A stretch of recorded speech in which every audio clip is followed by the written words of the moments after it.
예수님의 예표들이라고 해서 요한복음 1장 29절 한번 읽어봐요. 시작.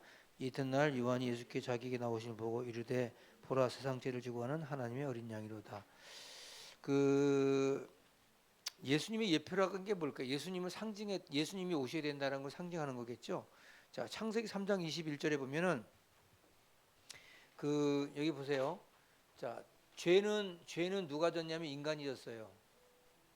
인간이 죄를 짓고 나서 그다음에 죄를 지으니까 인간이 이 죄를 감추려고 입었던 옷이 무화과 나무예요.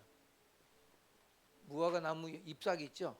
그걸 가지고 우리 옛날에 보면은 그 산에 가서 우리 어렸을 때 총싸움하고 그럴 때 보면 막 이런데 머리 꽂고 막 이렇게 하잖아요. 그다음에 막 이런데 막 가리고 잖아요. 그런 것처럼 이 나무 잎사귀를 가지고 여자들 여기 가슴을 가리고 응? 중요 부분을 가린 거예요. 왜 가렸을까요? 부끄러워서. 죄를 지으니까 부끄러움을 보이는 거예요. 그러니까 죄를 짓기 전에는 부끄러움이 안 보여. 그러니까 여러분들 그 저 부부가 뭐예요? 벗었으나 부끄럽지 아니하다 그랬죠? 부부가. 그 왜냐면 서로 간에 이제 이 죄가 오픈된 마음인 거죠. 근데 이 하나님이 창조된 인간은 처음에 하나님 앞에서 그냥 벗고 살아도 부끄러움이 없었어요. 그리고 인간과 인간이 만나도 부끄러움이 없었어요. 지금도 나체촌이 있잖아요. 캐나다 가면 나체촌 있고 지금도 여러분 그 선교사들이 이게 선교하러 가면 실 오락이 하나도 안 걸치고 사는 그 태평양 군도 쪽에 그 있어요. 족속들이 있어요.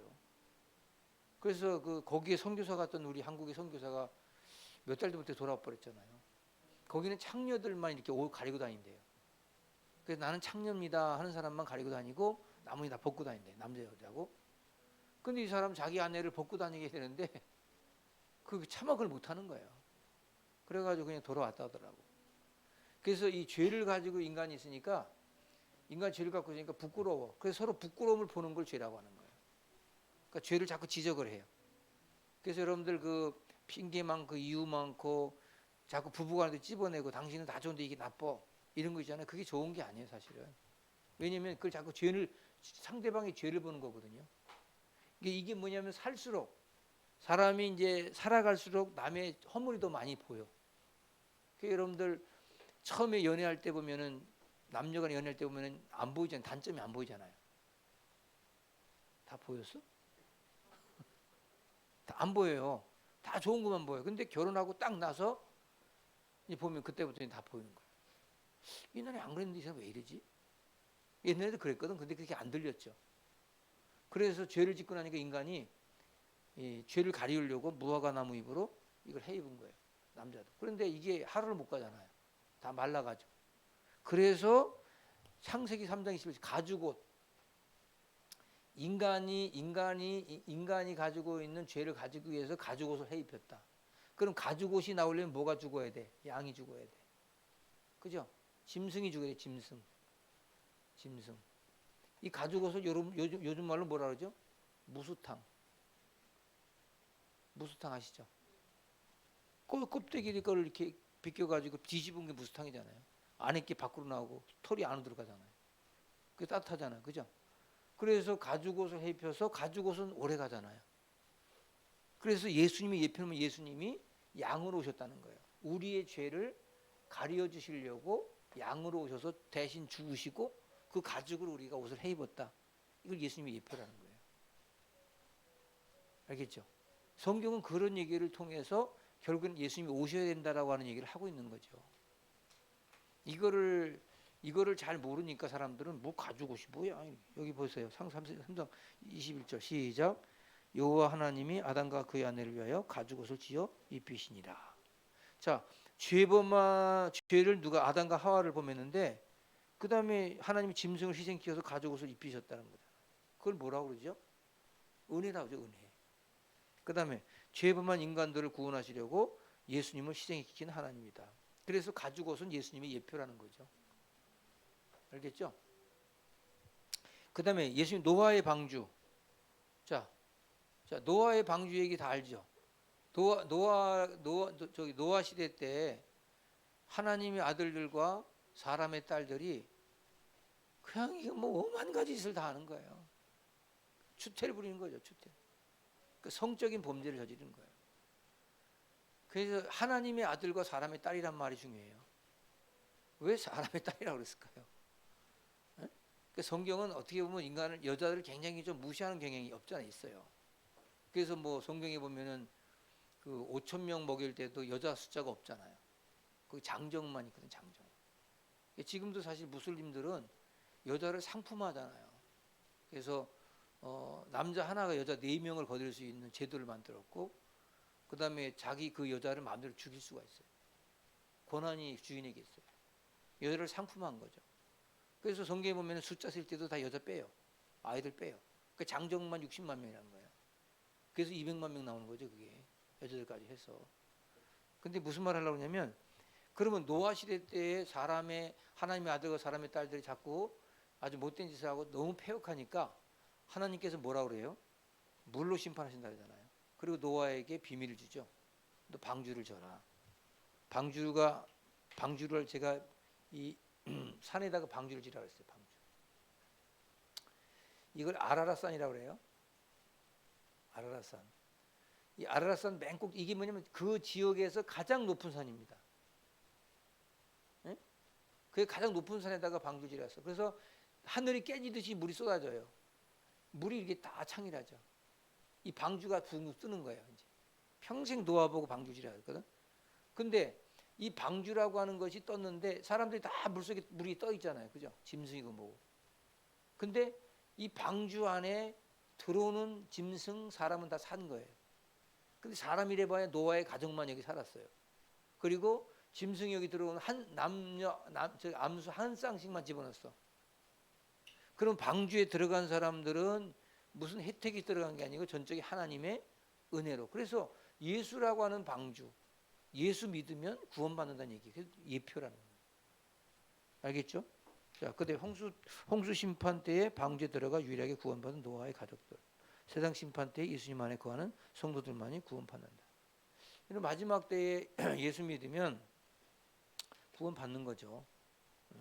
창세기 7장 23절 읽어봐요. 시작. 지면의 모든 생물을 쓸어버리시니. 좀 읽어봐. 참 나보고 읽으라고. 다 읽어봐. 시작. 생물을 쓸어버리시니 곧 사람과 가축과 기는 것과 공중의 새까지라.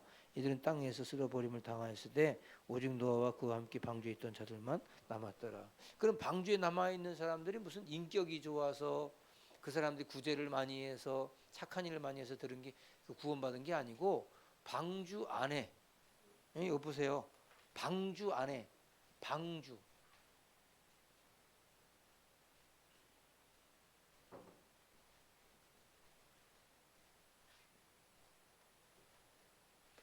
예수 그리스도 안에. 이거 방주라는 얘기예요. 예수가 방주라는 소리죠. 예표.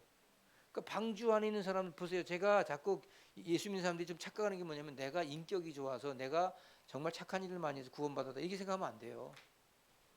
나와 상관이 없어요. 예수 믿었기 때문에 구원받은 거예요. 방주에 들어간 사람이 착한 사람이 구원받은 게 아니고요. 방주에 들어간 사람이 구원받은 거예요. 그럼 우리 막 살아야 되냐? 그게 아니잖아요. 은혜라고 하는 게 은혜. 그러니까 방주 안에 들어간 사람이 은혜로 구원받은 거죠. 그래서 어떤 사람이 나는 죄를 많이 져서 나는 예수 못 믿는다. 뭐 말이 안 되는 소리 하는 거예요. 그 죄를 해결하려고 예수 믿는 거지. 죄를 많이 져서 예수 안 믿는다. 말이 안 되는 소리 하는 거예요. 그게 복음이 뭔지도 모르는 사람이죠. 자, 그다음에 팔려가는 요셉에 대한 요셉. 자, 보세요. 요셉이라고 하는 사람이 왜 예수의 표냐? 요셉이 죄가 있어요, 없어요? 죄 없어요, 이 사람은. 근데 형들이 팔아먹잖아요. 그죠? 팔려가잖아요. 그 요셉이 나중엔 총리 대신이 되죠. 그죠? 그러니까 요셉이라고 하는 것은 당대 의인이에요, 사실은. 아무 흠도 점도 없는데 이 팔려가는 요셉이 은 20이 팔려가. 예를 들어서 예수님 은 30이 팔렸죠. 그 예표적인 얘기예요. 똑같은 얘기를 하는 거예요. 그래서 그 요셉 이야기는 사실은 예수님이 오셔야 되는 얘기를 하는 거예요. 결국에는 이제 자기 민족을 구원하잖아요. 요셉이 자기 그 70명을 데리고 들어가잖아요, 애굽에. 야곱의 자녀들 열두 형제가 들어가잖아요, 거기. 그게 이제 이스라엘 민족이 애굽에서 이제 거기서 400년 동안 있다가 그게 200만이 되는 거예요. 70명이 들어가서.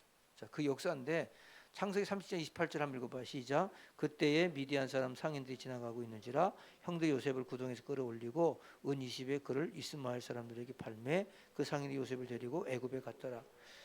자, 애굽에 팔려간 요셉 때문에 구원받은 그의 가족들이 구원받았죠. 결국에는 요셉을 죽였는데 봐요. 형들이 요셉을 죽였잖아요. 근데 결국엔 죽었던 요셉이 애굽에서 살아서 총리가 됐어. 자, 이스라엘 민족에 가난이 왔어. 다 굶어 죽게 생겼어. 근데 이 굶어 죽게 생긴 이 사람들이 요셉이 있는 애굽에 와서 구걸하러 왔다가 요셉인 줄 알아. 그래서 오히려 아버지하고 다 식솔들 데리고 다시 오세요. 그래서 살리잖아요. 구원이죠. 그래서 예수님이 예표라는 거예요, 이게. 내가 죽였던 십자가가 우리를 구원했다는 거죠. 우리 가족이 죽인 요셉이 우리 가문을 구원했다는 거죠. 알겠죠? 그래서 구약이라고 하는 것은 성경, 신약이 그림자예요. 구약이라고 하는 것이 그래서 이게 진행되면서 예수가 오셔야 된다는 얘기를 하는 거예요. 지금 자, 첫 번째 가죽옷이다. 예표들. 두 번째 노아의 방주다. 세 번째 팔려가는 요셉에 대한 이야기다. 그다음 6월절 어린 양. 요것만 하면 끝납니다. 자, 여기 보세요. 자, 여기 이제 가죽옷이 1번. 그다음에 이게 이제 여기 3번 요셉. 4번은 뭐냐면 6월절. 6월절이라는 게 패스한다니까. 패스오버야. 그럼 이게 뭐냐면 지금 저기 그 어디야? 그 우면동. 제가 서축 우면동에서 두 번째 개척했거든요. 서축 우면동에 가면요. 그 땅 50평. 땅 50평에다가 30평 지은 건물이 하나 있어요. 초막절이라는 건물이에요. 초막절.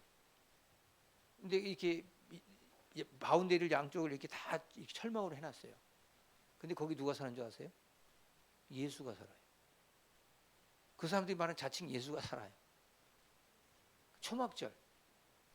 그래서 거기 보면 재림 예수가 우리나라 32명 중에 한 명이 거기 있습니다. 재림 예수가. 거기 예수 왔다는 거예요. 근데 교회가 부흥도 안 되고 맨날 곤모양이야. 거기서만 그렇게 있어. 근데 그 사람들이 행하는 게 뭐냐면 6월절 행해. 6월절. 6월절이 뭐냐? 이게 예수님의 예표다. 그러면 자, 6월절이 뭐냐면 자, 이스라엘 민족이 요셉을 통해서 이제 애굽에 들어가잖아요. 애굽에 들어가서 여기서 400년 살다 보니까 200만이 되죠. 200만이라는 사람이 하나님께서 가나안 땅 약속의 땅 가나안 아브라함 때 약속의 땅 가나안으로 가라. 그래서 가나안 땅 가려고 이제 나오라고 하는데 바로라고 하는 왕이 못 가게 하죠.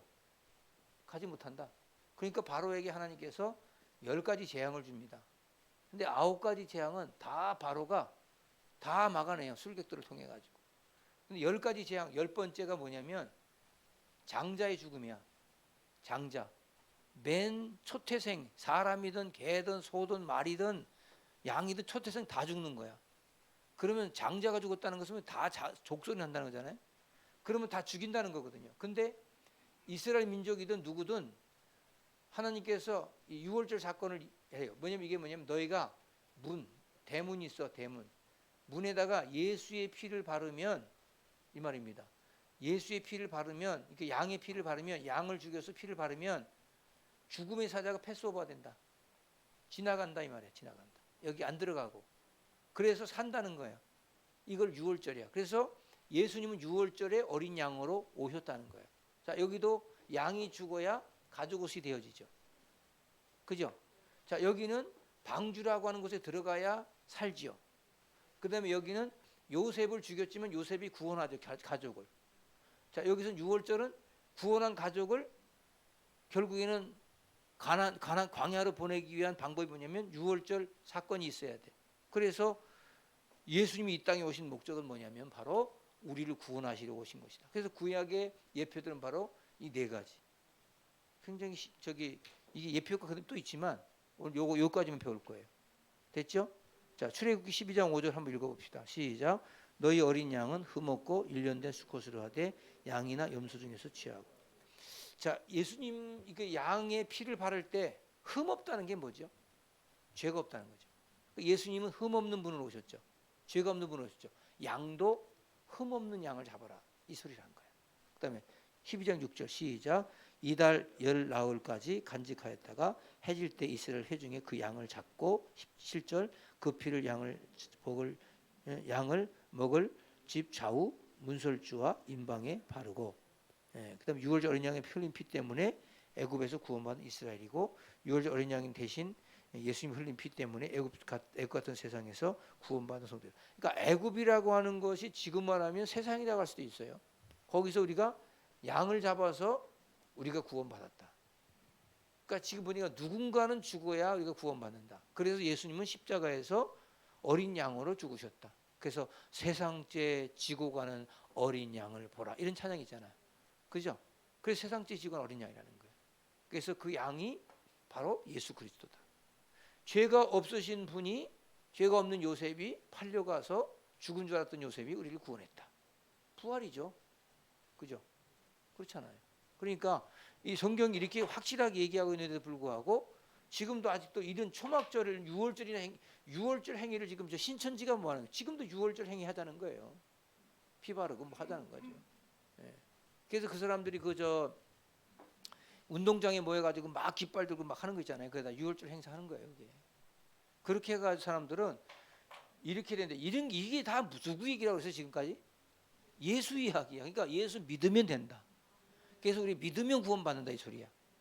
믿으면 구원받는데 왜 자꾸 너희들은 다른 짓을 하냐. 믿으면 된다는 건데. 알겠죠? 그래서 그 예수님이 너무너무 기쁘고 행복해서 우리가 예수님을 찬양을 하는 거죠. 예배를 드리는 거고. 그 여러분들이 아무 공로 없이 구원받았다.